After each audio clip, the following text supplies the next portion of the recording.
Welcome everyone to the October 2023 edition of the Forest Park Southeast Neighborhood Association meeting. Woo! uh, as the slide says, welcome. Ground rules, as always, as we start. If you have questions, enter them into the chat for those who are online.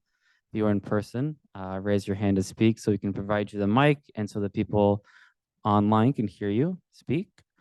Please, no interruptions, and behave with common courtesy. We do have a guest speaker here tonight to talk about Pocketparks. The agenda, we'll do ward updates from Mr. Michael Browning. We'll have a crime and safety report from Officer Walker, neighborhood updates from yours truly, Ron Coleman, treasurer's report. We will go through the annual board elections. We have nominees this month. Voting is next month. We'll go through some of our events. And then our guest speaker, Samantha, will talk about Pocketparks. Super exciting. Love it. Any questions before we get started here? Love to see it. All right. We'll start with Michael. Pass the mic over to him. Thank you, Dan. Great job as always. Really professional presentation. Hey folks, so if you don't know me, my name is Michael Browning. I'm your alderman for the 9th Ward. I have just a few updates for you tonight, and I'll try to be quick because we do have a packed agenda. So the board recently perfected and will be passing this Friday short-term rental regulation. That is regulation on things like Airbnb and VRBO, anything that really rents on a nightly basis. And we have put in place a permit system that will require you to register to an owner instead of an LLC.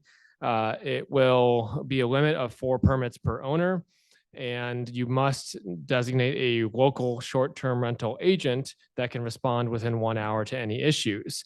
We're hoping that this helps cut down on a lot of out-of-town ownership that seems to lead to some of the more negligent places we see. In addition to that, every unit will receive a yearly inspection. It will have a limit on the occupancy and a limit on how many cars can be parked out front, and a limit on making sure there aren't any parties going on. We are going to have an excellent back-end mechanism to enforce these rules. So we'll have both the police and the building division, and there will be an online portal where citizens can issue complaints if they see something working out of compliance. So we're really hopeful that this is going to both help retain short-term rentals in our city as a good tourism boost, as a way for houses to get rehabbed and really get brought back into our housing stock. But on the other end of that, we want to make sure they're not getting out of control and really ruining the feel of our neighborhoods. So we're trying to strike a balance here, and I think we've done an excellent job at that. This will take about a year to set up this infrastructure, so that will be going into effect, and I'm happy to talk to any short-term rental owner in that year to just explain the rules and the process that we will have going forward. The other piece of legislation that we have in front of us right now that is really the hot talk of the town is a unhoused Bill of Rights and 2 accompanying zoning bills that will make it easier to open shelters in the city. The reasoning behind these bills is that there hasn't been any shelter that's open in the city in almost 2 decades. Because we currently use a plat and petition process, and it is very difficult to gather signatures.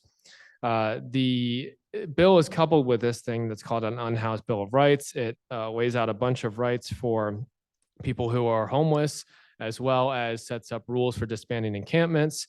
And it also provides it also repeals a lot of ordinances having to do with public urination, defecation, and panhandling for people who are homeless. I want to be clear right now, I am opposed to these bills in their current form. I do not think it is responsible to repeal ordinances governing behavior that we all find objectionable and would really be a detriment to our city, both health and safety-wise. I also have issues at the bill in that cities can't enumerate rights. That's not something that cities can do. So I'm worried about the obligation of the city if we spell out rights that we can't guarantee. And furthermore, the bill definitely runs afoul of House Bill 1606 that passed out of Missouri last year. In that case, the Attorney General will sue us because he loves doing that. And we will lose funding for homeless services in the city that we currently get from the state. So that's a major concern of mine. I don't want an attempt to help people who need help to end up backfiring and losing funding. So I'm going to be working with the sponsor to see if we can't revise this bill into something better. But I do want to make sure that we are helping our most vulnerable residents, but at the same time that we're not doing so by bringing down the rest of the city in quality and safety. If anyone has any questions about that, I'm happy to talk to you more after, but I do want to keep the show moving. So those are just a few things that we got going on. And then on Thursday, I have a town hall that will be occurring at Bar K. If you don't know where that is, that's down on McCree. It's the southernmost tip of the ward, and you can bring your dogs. I want you to bring your dogs because I love dogs and I want to meet you and your dogs. And they get in free that night. So come by, bring them in, and we'll have a good time. Our guest speaker will be Steve Capizzi. We did have Gabe Gore, but there was a scheduling conflict, so we'll get him next time. But we are going to get Steve Capizzi of the Circuit Attorney's Office. He's the Chief Warrant Officer. So if you have any questions about how the Circuit Attorney's Office has been doing since we switched leadership there, this is the time to come ask them. It's going to be really interesting and a really good time. I hope to see you there. And with that, I'll hand it back to Dan unless anyone has any questions. No questions tonight. Okay, Dan, here you go. Fantastic. Thank you, Michael. Here is Michael's contact information. If you need it, it's also posted on the City of St. Louis website if you ever need it. Also, just as a word, if you ever see anything that is out of the ordinary or needs fixing around the city's service bureau is your contact for that. Yep. You can enter through the live chat, report online by phone, or you can tweet them. They're super responsive. Oftentimes I'm walking around with my dog and I just take pictures of things that are broken, that are tagged, lights out, potholes, sinkholes, you name it. Take a picture, tweet it, and they will kindly respond to you the next day at 9 a.m. saying they will, it's in their record. Very helpful service. Next up, we have Officer Walker with the crime and safety report.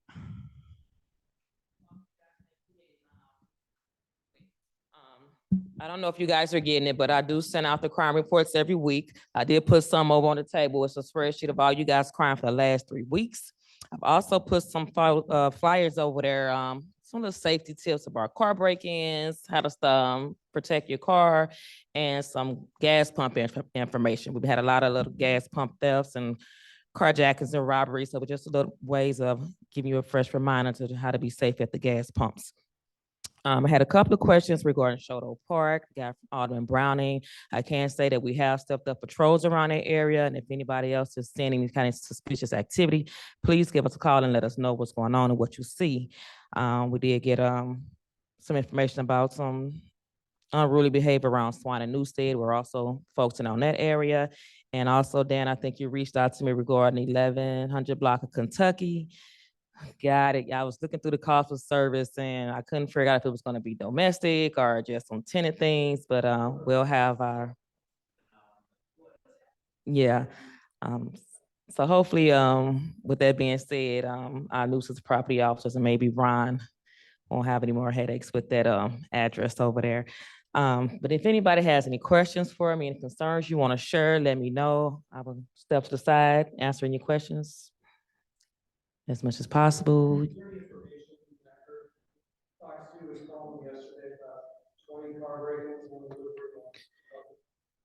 We had 12 car break-ins in the 1500 block of Tower Grove. Yeah, quite a few. We got hit real hard this past weekend. There was an area over by Pernod and Macklin that got about 20 cars broken into. It was just about 7 groups working citywide. And however they got to that space where normally they wouldn't, they did. And it was a very short time in and out. So even if you're you're reducing your odds greatly by being on private parking in the rear, fenced in, what have you, but there's still opportunities for people to get into those spaces, garages, parking lots, and whatnot. So the same measures you would take if you're parked on the street, I'd implore you and plead with you to take those same measures if you're parked in a spot that you think is actually secure, that not always is. And then when they're hunting in this area on weekend nights, they are hunting more for guns and people who are going to the clubs and have to leave the guns in the cars. That was just an epidemic last year for us, but there was a definite turn where the summer has turned to fall and whatever reason this group, and we've got some leads citywide, countywide, Maplewood, St. Anne, North County, where a lot of our stolen cars are being dumped. So there are some detectives on a task force that are trying to get at these guys. There's a certain gang doing it, but it's a large gang. So any help we can get in terms of descriptions, immediate calls in. We do have not only the secondary officers that are riding this area on weekend nights, but the night watch officers.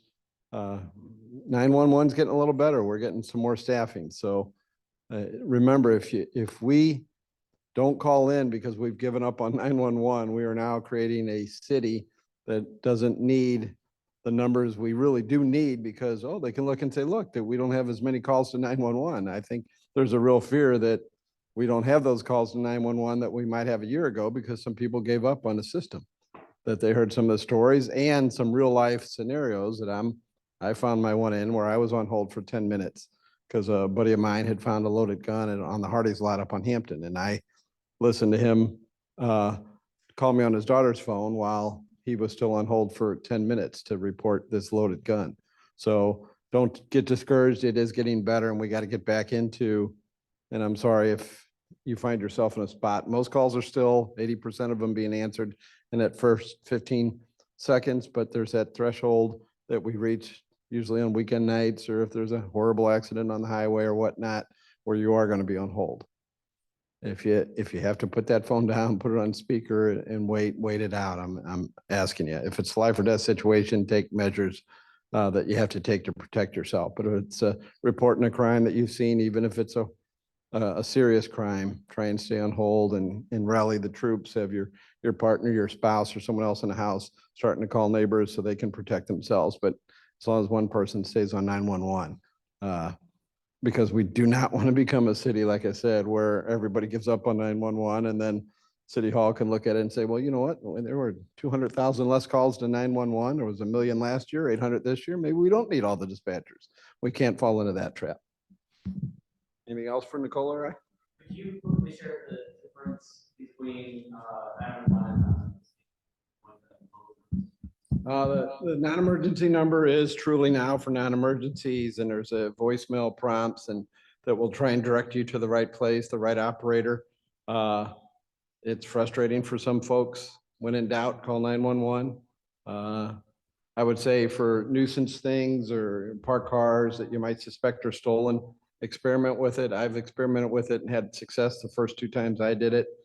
And it was a legitimate cause. I wasn't tying up the system, but it's a process that might frustrate some folks, but it's done as an intention to just steer away and keep things open for the real emergency calls. So 2311212 is still the non-emergency number that will direct you to the voicemail. I'm sorry, not the voicemail, but the prompts before you get to a live voice. Has anybody used it yet? Any success or otherwise? When in doubt, 911.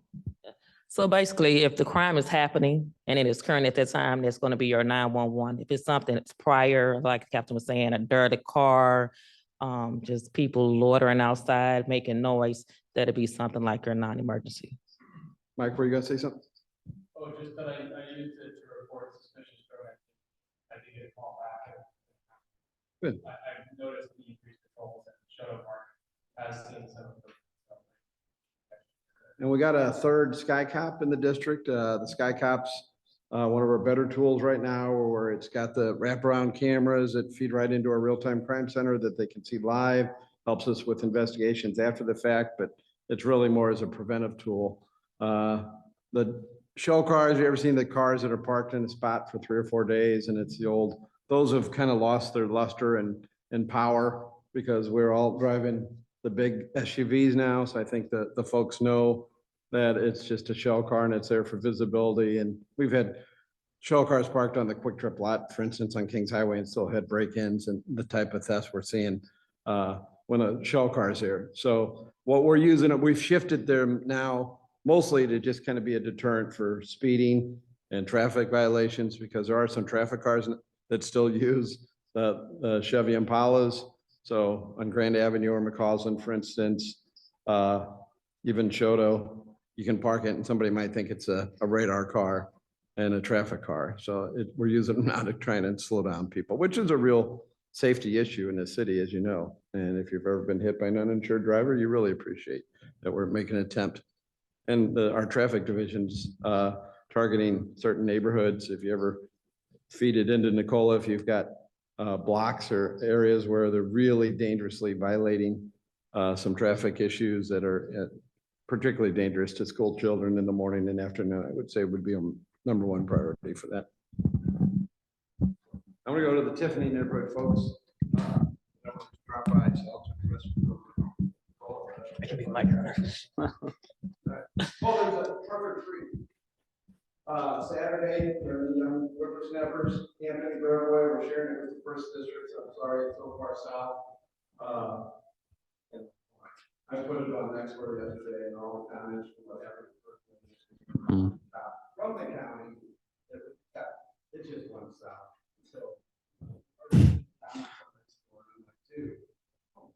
So, I also going through Facebook, but if it's for kids, I can promise it'll be safe. It's first district and second district that far we have so far. So, it's not just gonna be police, it's gonna be a lot of kid oriented safe. Cool. Equipment there.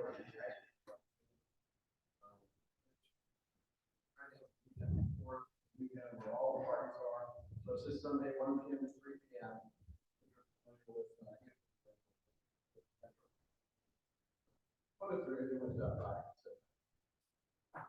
Cool. Thank you so much.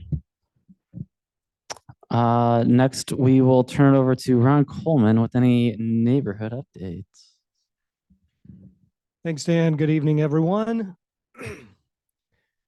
I'm the city representative, neighborhood improvement specialist for your area. So please contact me if you have any issues related to infrastructure, safety and security, any of those difficult to solve problems that most of you have already contacted me about in the past. So continue to do that. I'm your resource for you. I'd like to thank the Neighborhood Association, Dan and Sarah and others for helping with the cleanup last month in the alley, Norfolk. It was a huge improvement, and the cleanup lasted for about 3 weeks. So if you're doing another one next week, please come back. But no, it was a huge help. I really appreciate you guys doing that. I wanted to give you some updates. I haven't talked a lot about what the Grove SID has been working on lately, but they're working on some safety improvements, bollards that would protect some of the diners and pedestrians on the sidewalks. So that'll be an improvement. They are working on replacing some litter barrels and some light poles that are out as well. And there is what's the other thing? Oh, crosswalk, painting some of the crosswalks that aren't on Manchester, but the side streets, and then improving the lighting. I know the lighting is so bright on Manchester, and it's great for it's great for cameras and crime and that sort of thing. But if you're trying to drive and see somebody walking across the street, it's not so good.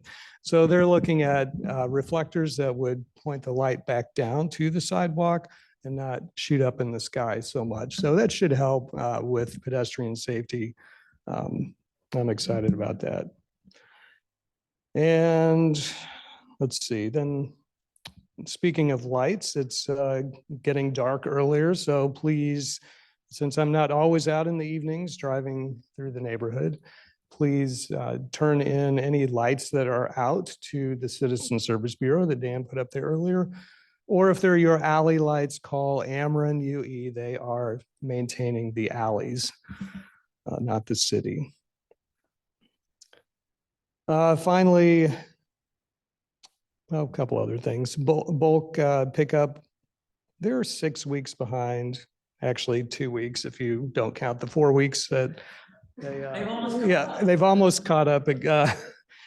So they're on the first week pickups now, and you guys are third week. So hopefully in the next couple of weeks they'll be by if you set something out. Parking district, I know I've talked to a few of you. We're still trying to get everything settled in with the new, with the treasurer's permitting process. I don't know, I'm happy to hear any feedback you have after the meeting, but it's still not perfect yet, and we're still working on it with them. And then finally, I've gotten not a few number of complaints about the city refuse picking up recycle and solid waste in the same route. And that does happen occasionally when they're down a driver for the day, or somebody calls in sick, whatever, or their equipment is down. They don't have enough time to make 2 passes, so they will tip it together. So it's not that we're not recycling, but that's just kind of the nature of the labor situation right now. And curiously, we're also trying to figure out how to do some things better with recycling. It's getting so expensive. Recycling is so contaminated right now in the city. I'm sure you've seen people just throw the regular trash in the recycle dumpsters. So the companies that collect the refuse recycle don't want us, they are charging us a lot. So it's at regular trash, we're paying $45 a ton to dump, but recycle, we're paying $185. So it's very expensive to recycle right now, and there's not really a huge market for recycled goods. But the city is trying to come up with neighborhood areas where you could have a neighborhood center for recycling, and that would be cleaner recycle. So those of you that really do want to recycle could take it there, and it will be clean. And then we'll figure out what to do with the other situation. Yes. Is the 185 a ton with the penalty for contaminated recycling, or is that just for flat?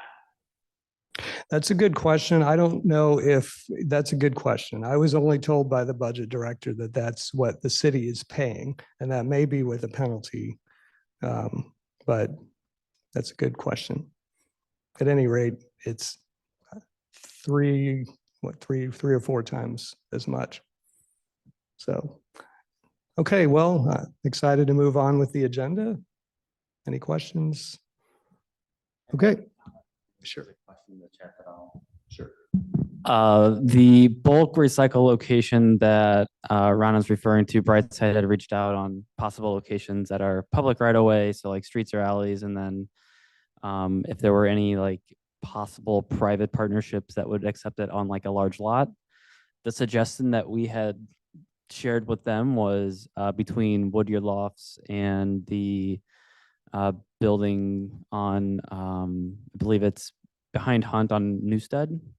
There's just a large empty dead end street there. So I think they're going out now with, looking at locations and talking to the people nearby and seeing if those locations are okay, but did want to share that possible location if that comes to life. One question we had in the chat, and I think it's something that's been brought up once before, but would it be possible to add some lighting along Shodo and Shodo Park to help deter the ongoing drug dealing and loitering late at night? Yeah, the lighting throughout Shodo Park was part of the initial plan, but due to budget allocations at that time, it was put on hold. So they are trying to discuss that again. The infrastructure committee, which is just getting going again, and the aldermen are working on that. But yes, definitely something that we know is needed. So. Thank you. Any other questions? Fantastic. We will move on to the treasurer's report with Cami.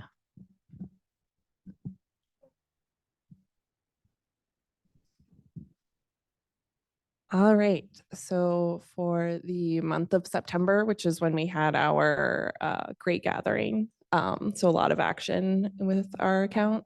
We had $1,500 in donations and paid $15.99 for Zoom, spent $2,635.99 on the great gathering, which was a huge success and everyone had lots of fun. So definitely worth it. So we end up with $1,817.19 in the account. And if you want to be a member, a member of the neighborhood association, it's pay what you can. We have a sliding scale. You get voting privileges, which is coming up, soon. And you can pay via Cash App or via check. And if you need to reach out or find us, you can contact Forest Park Southeast at gmail.com. And the Cash App account is $FPSENA.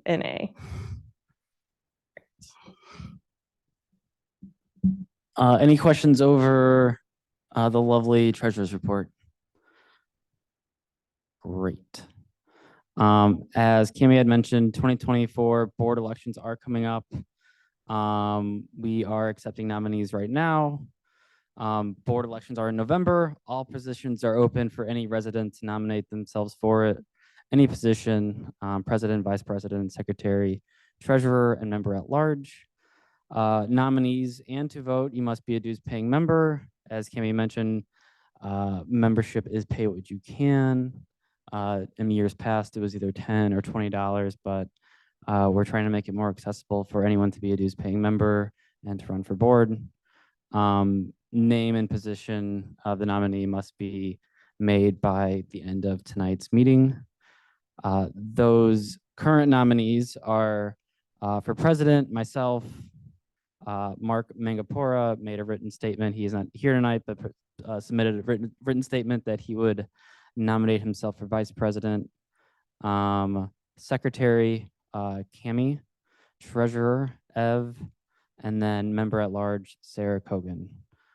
If you would like to nominate yourself, you can do so now or before the end of the night, and we can write that into the list of ballots.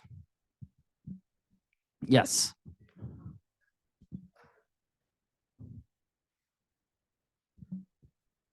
Yes, we have a list in the treasurer's report. Here we go. We have 33. Yes. Thanks for asking.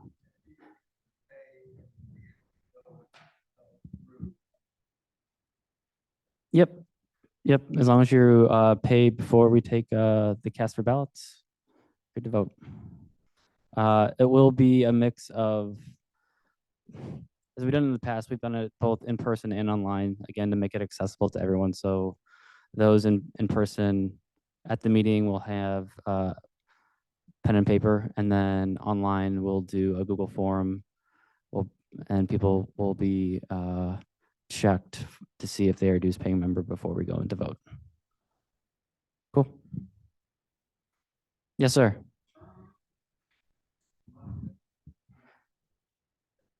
It's a 1 year election ballot. So you won from January to December, and re-election is in November, and your term begins in January. There are no rules for consecutive terms. All right. Jumping back into the presentation here. We'll quickly go through some events and other notes. There is a solar power hour at Barquet. Lots of things happening at Barquet. this Wednesday before Michael's town hall on learning the basics of solar. So you'll get financial implications for your property, how the Grow Solar St. Louis program works, and you can get a free, no obligation site assessment on installing solar on your house.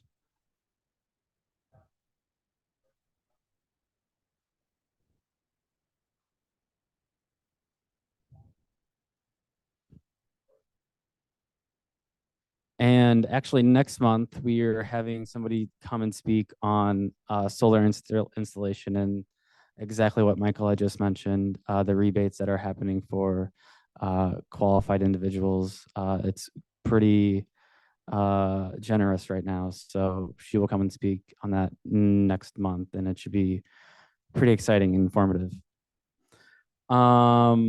More events. There's a lot of neighborhood beautification events happening starting, I mean, we do it all year long, but we have daffodil bulb planting on Saturday, October 21st at 9 a.m. We have some leftover daffodils and some tulips, mostly tulips, but maybe a few daffodils, maybe a couple, maybe one, at least one. We'll be planting some of those. Meet at the corner of Tower Grove and Gibson, and then there will be a few tools provided, but encouraged to bring your own gloves and maybe a small hand shovel. De-volcano mulching. So we've been de-volcano mulching a bunch of trees in our neighborhood lately. De-volcano mulching is when we take excess mulch from around a tree's trunk and remove it from the trunk to let it breathe. Oftentimes you'll see mulch piled up in a volcano shape, and that traps in moisture, causing the tree to slowly disease, decay, rot, and then fall over. You might have noticed some trees, particularly along Manchester, where they've been mulch has been piled high, and lately we've lost some of those trees. If some of them recently have been de-volcano mulch, and you can see dark rings around the bottom of the trunks where the mulch was piled, indicating a lot of trapped moisture, and those will probably not make it very much longer. So we are looking at along Manchester Cadet area. There are some trees that could be demulched, de-volcano mulched. On Tuesday, October 24th at 6 p.m., we'll meet at the Manchester parking lot at 4525. Tools will be provided. Shouldn't take any more than probably 30 minutes. Always a good time. Neighborhood cleanups. As Ryan mentioned the other month, we did the alley of Swan and Norfolk.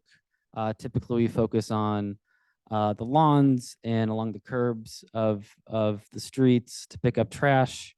This month, on October 28th, we'll be doing our last one of the year, pending November weather. We may do another one. But gloves, trash bags will be provided, and usually it's about 2 hours long. It's about maybe 5 to 10 people who help out, and we pick up many bags of trash. It's always surprising how much trash is just in 2 or 3 blocks of walking. Whew. All right. Winter tree pruning. This one is new. We'll be doing some winter tree pruning through the winter. For this one, these are on the first Sunday of each month at 10 a.m. For the first one, we will meet at the northwest corner of Shoto and Taylor at Shoto Park. Yeah. There are limited tools available. So if you have pruners, handsaws, loppers, gloves, protective eyewear, and if you have a step ladder, encouraged to bring those. We'll be pruning some trees in Shoto Park, I assume. Yeah. No. Oh, down Taylor. Okay, cool. Great. So we'll be pruning trees down Taylor. Fantastic. Yeah, and let me skip to this slide actually. If you're interested in any of those activities, we are working on the neighborhood beautification committee. It's been pretty informal, but I think having a group of people who are interested in helping out on a monthly basis, on a weekly basis, we'll be getting together more often to kind of coordinate the planning, the promoting and the completion of a bunch of projects. So if you have ideas, if you're passionate about cleaning up the neighborhood and beautifying it, highly recommend you get in contact with either me or Cami, and we can start organizing these cleanups more efficiently. And then if you like throwing events, we can always use another hand of planning them. We are currently planning for 2024. Every year we do our annual Great Gathering, and it's always a lot of work. But the more people we get to help, more people who help out with that, the easier it becomes. We would love to do more events, like smaller things like happy hours or an Easter egg hunt, but would love anyone to step up to the plate and help out as well. If you like doing events, just talk to me afterwards. And then, as Ron had mentioned, parking districts are kind of back. There's a lot of things to be worked on. We do have something on the website that can, if you go to forestparks.de/parking districts, there's a lot of information there on how to register your car and questions, frequently asked questions that we kind of gathered from the original presentation that Adam Lane had shared with us a couple months ago. Things might have changed, but if you have questions, you can reach out to trspermits@stltreasurer.org or contact William Hansis for additional help. Any questions over events or neighborhood beautification before we move on to our guest speaker? Yes, Dan.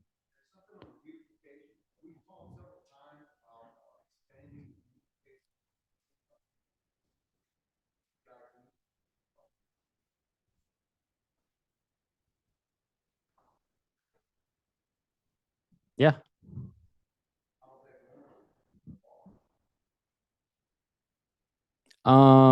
So the CID is in charge of cleaning up the Manchester strip. They work through a third-party contractor to get all of that done. I think we can try to work with Guy Slay and figuring out how we can better mitigate the trash that blows off into the side streets. We know we've heard complaints about that. We can work with Guy on trying to figure that out and making sure that the trash that is generated along Manchester doesn't make it into the side streets as it often does. Yeah.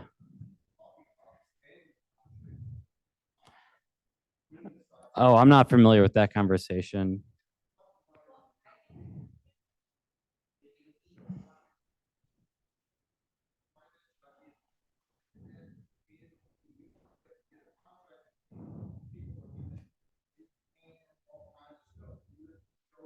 Yeah. Oh, yeah.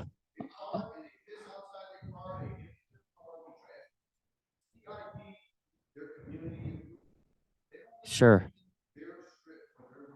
Yeah.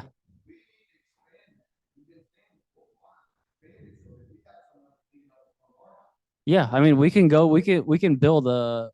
petition to do a special business district and tax everyone in the neighborhood if that's what we want to do.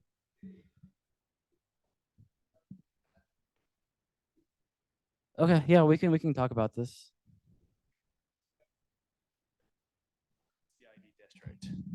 So the CID is a community improvement district that sets up a special taxing district.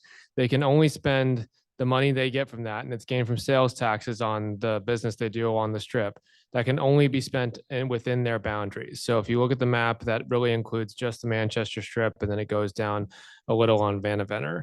If we wanted to create something to take care of the rest of the neighborhood, we could do that, but that would mean that residents would pay an extra tax on top of the taxes you already pay. These exist several places in the Central West End. And what that allows you to do is extra infrastructure upgrades like lighting and other like sidewalks and other stuff like that. Extra tree trimming services, which I know has been an issue. And it also, you could use it for trash cleanup, but that is something that people would have to vote on in their area. And it would be basically voting to tax yourselves extra. It's not much. It's like usually a 1% tax or something like that. And that goes on your property tax. but it is how you would get services outside that CID district.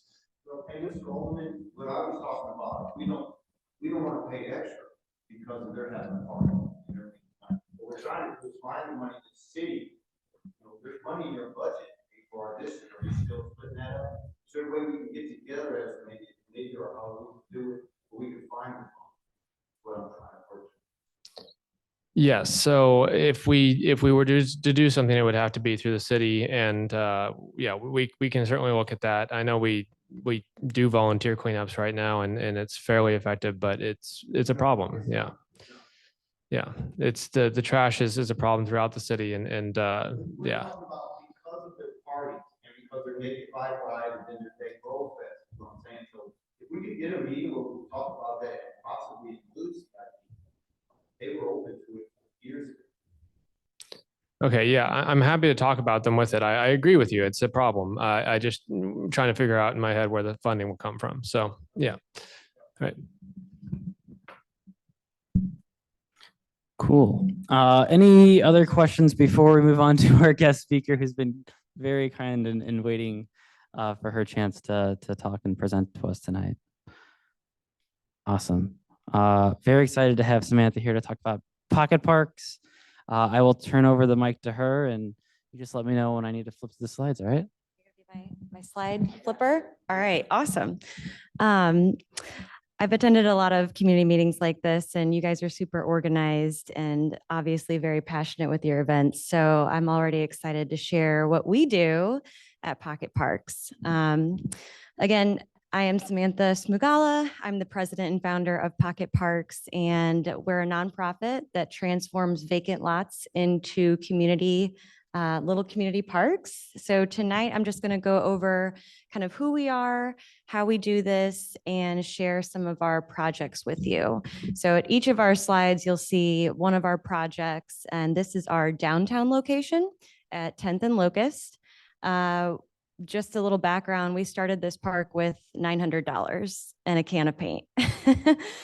So this is what it looks like today. It's been reinvested in month after month, and we actually have worked with community improvement districts and neighborhood associations to host events like this. And it's become a huge success, where it was just completely empty and trash ridden, and people would avoid this block. Okay.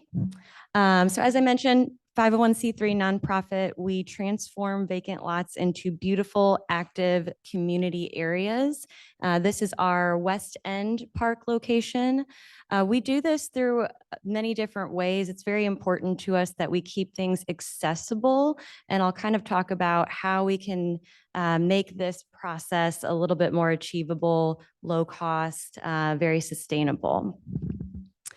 So this is our problem slide. Every pitch deck has a problem slide, right? The problem with vacant lots. I think that we all see a vacant lot and we kind of think the same thing. They're dangerous, they're ugly, they're dirty. We don't want anything to do with them. But all of that is true. And there's actually some really serious implications with vacancy. It's actually really costly. The city spends millions of dollars a year just taking care and mowing vacant lots, trying to clean them up, but they also bring down property values. They can depreciate neighborhoods if you've got a bunch of blight and vacancy in your neighborhood, and it starts to become a real economic impact. Studies have also shown that violent crime happens in and around vacant lots. Now, there's nothing that says that's causation, but if you look at a crime map, oftentimes it's in and around a vacant lot. So there's a perceived safety issue as well as a literal safety issue.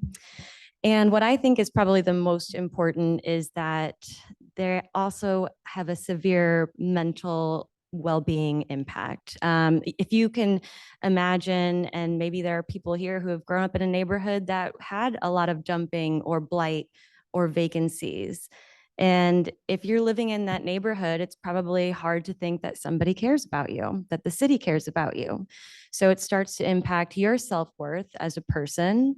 If my neighborhood isn't worth taking care of, am I worth taking care of? So these are all things that we try to work on with Pocketparks to solve.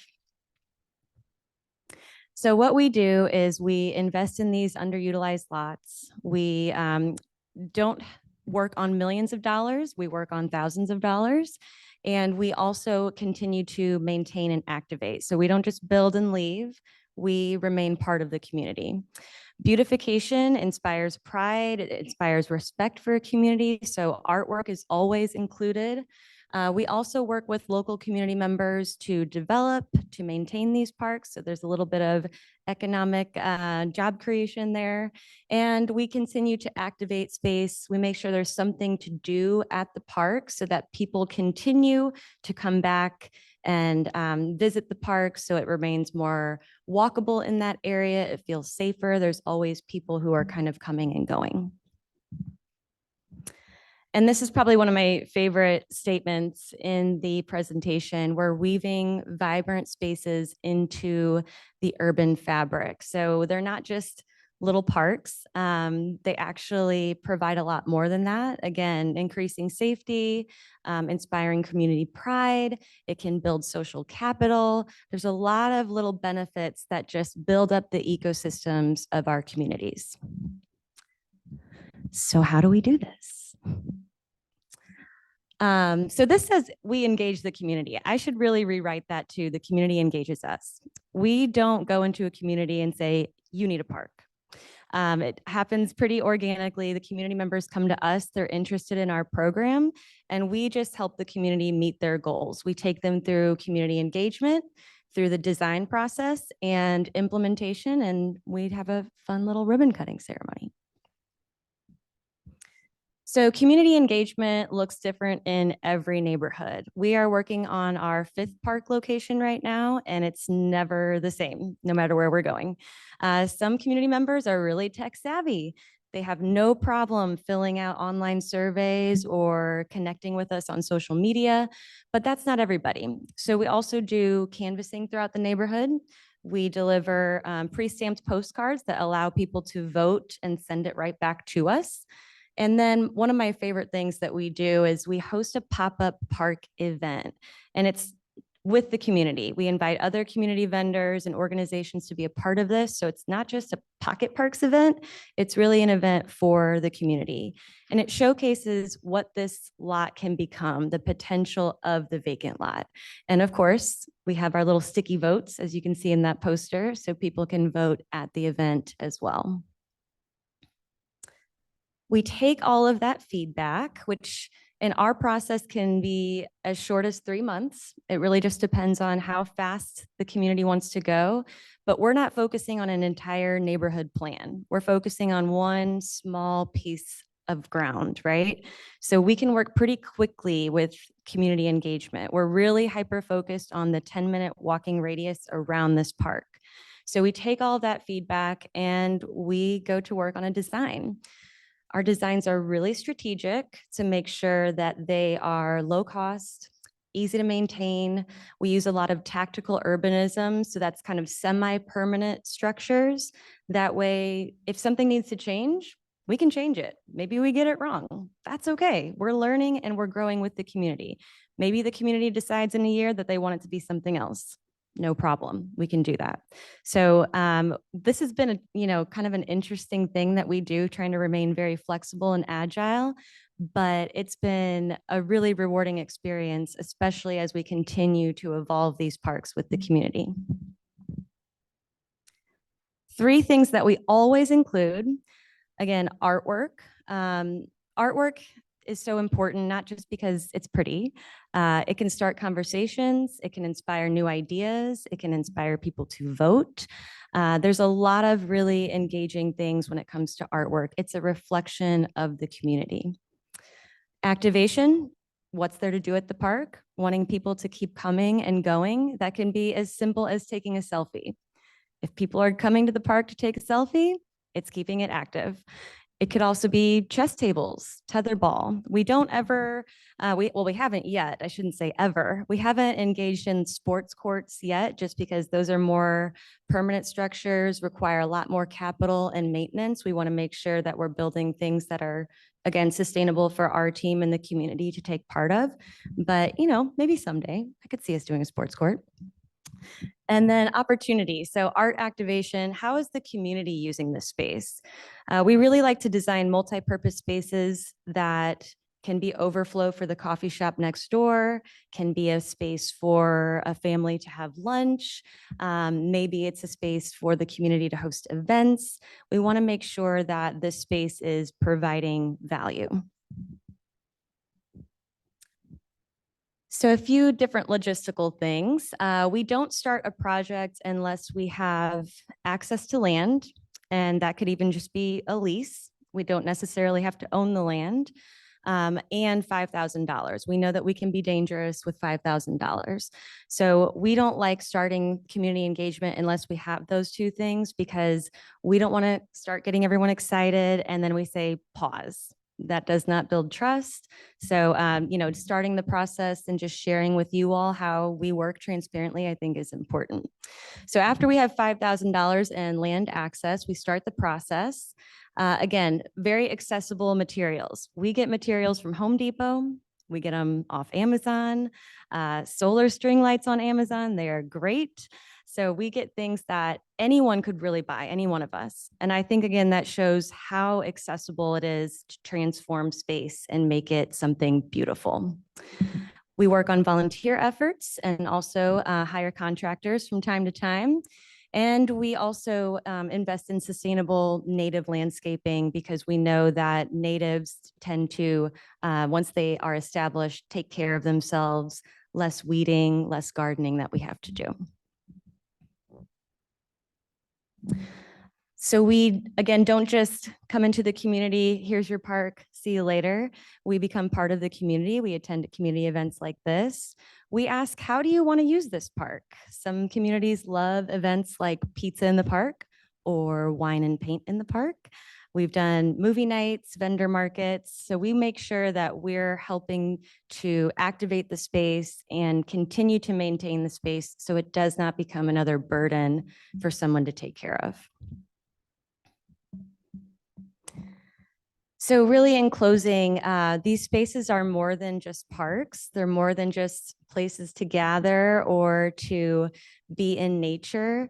I consider these spaces little spark plugs, because they start small and they grow from there. And I think that they are, in a way, inspiring more positive change and community development along with it, just making that accessible and, engaging the community and, having the community be there with us along the way. So I think that's my last slide.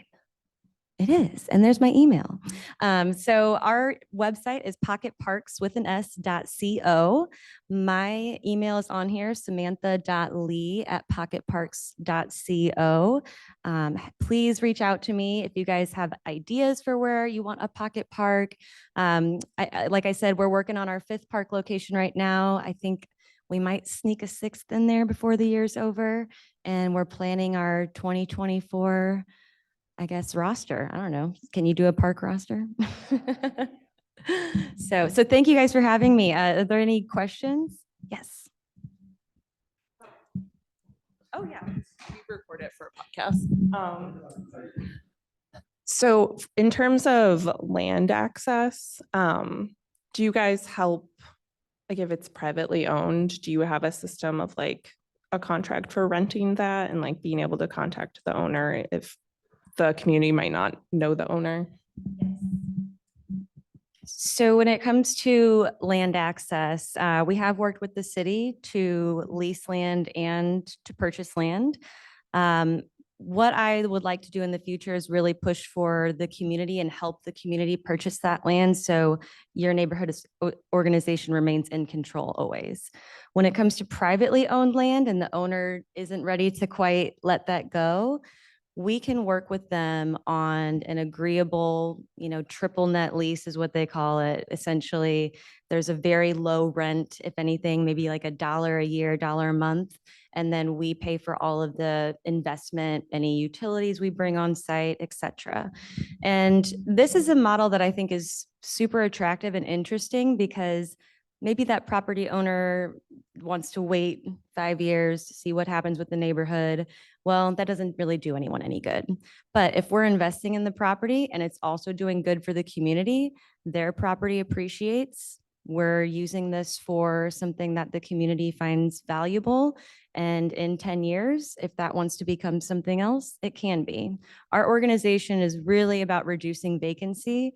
And if 1 year it's not vacant anymore, we'll go to the next vacant block down the street. So it's a couple of different ways we access land. We also have permission to access kind of MOU contracts. We have one with Cortex right now. So if there's an institution that owns property, it's a different type of lease agreement, but that works too. And we carry insurance on all of our park locations.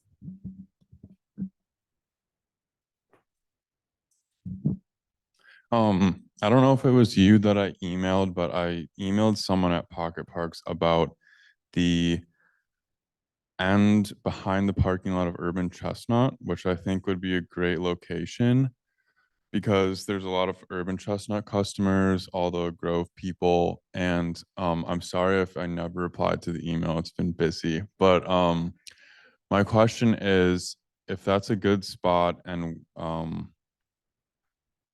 you think it's viable, can we start fundraising or doing anything now? And then I guess what are the next steps? You're really going to like the answer. So I do know the owner of that property and we've talked about it before.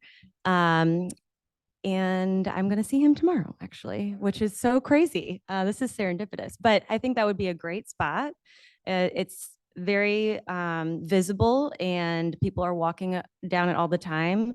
I know that lot has struggled with car break-ins too, so that's something that could help. Parks also act as traffic slowing. So there's a lot of good benefits that I think could happen at that particular lot. First, of course, land access and $5,000. But sometimes if we're working with a private property owner, especially a developer, that's not a big ask. So once we have permission to start the process, we go to some of our donors, we look for grants. Invest STL has some great grants. The Community Foundation has connected us with some great partners. So that's definitely not out of question. So I think land access, raise some money, and we could start community engagement early spring potentially. So. Any other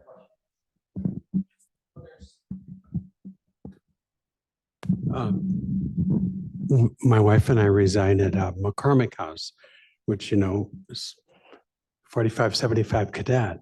And there's a piece of land in front of our building, which is Manchester to Kings Highway. And there's a piece of land to the east, which is Manchester. They're both green spaces. I'm not sure if the Science Center maybe has the one directly in front of the building. And I've heard WashU has the other. I don't know, but I'm just going, wow, these could be something maybe, but maybe not. Yeah, I'm not sure exactly which stretch you're talking about, but in front of the Science Center, you said? Yeah. Yeah. Oh, okay.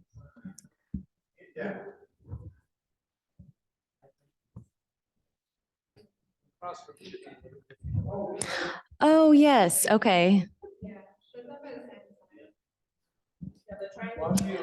There's like a little dome right here. Okay. Okay. Yeah, absolutely. Either of these lots that we're staring at, you know, just doing things. Yeah, I think that the answer is always yes, but the question is what, right? I think that both institutions would be great partners. I think you're absolutely right. They would be interested in doing something that would make this useful to the community, especially if it's going to be high impact, low cost. So you know, if anyone has any contacts there, happy to chat with them about it. I'll give them this same presentation.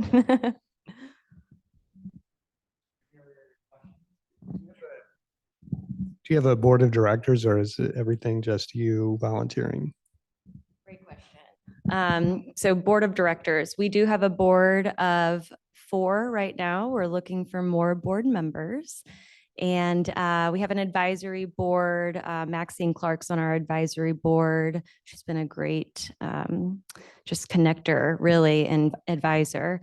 And then we have a core team of 10 outside of that, 10 volunteers who do anything from run social media to run volunteer days. We're always looking for more volunteers to help, but we are almost ready to hire our first employee. So it's a pretty exciting time.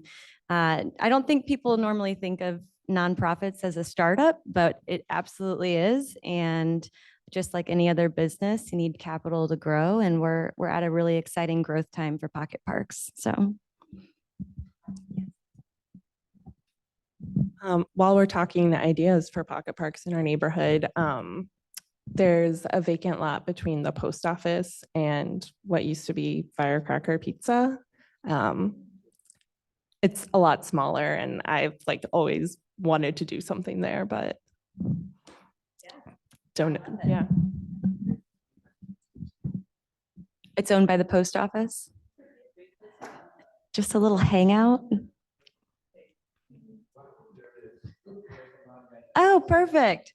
There's a really cool project in Oklahoma City where they have an outdoor art gallery, and they put simple chairs and tables, again, Amazon string lights, but then they have rotating art pieces that they can put outside. And I see that there. I think that could be really cool.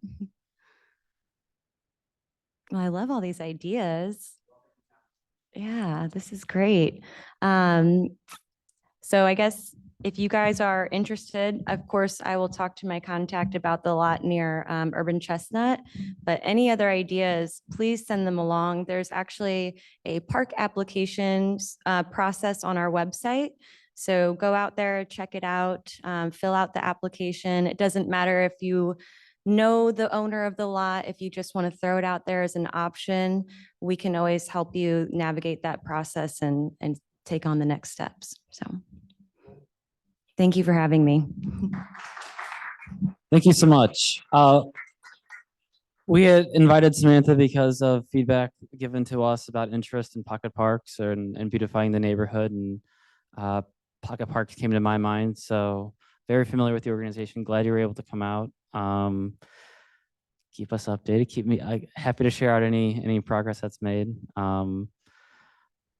We're about to wrap up our meeting. Next up, if you have any ideas for future speakers, we have a running list here, everything from the Vacancy Collaborative, who also works on empty lots and ways to activate them, to maybe having Scott Olivey, who heads up a lot of the complete streets and bike paths that we have. So if you have any suggestions, always feel free to reach out.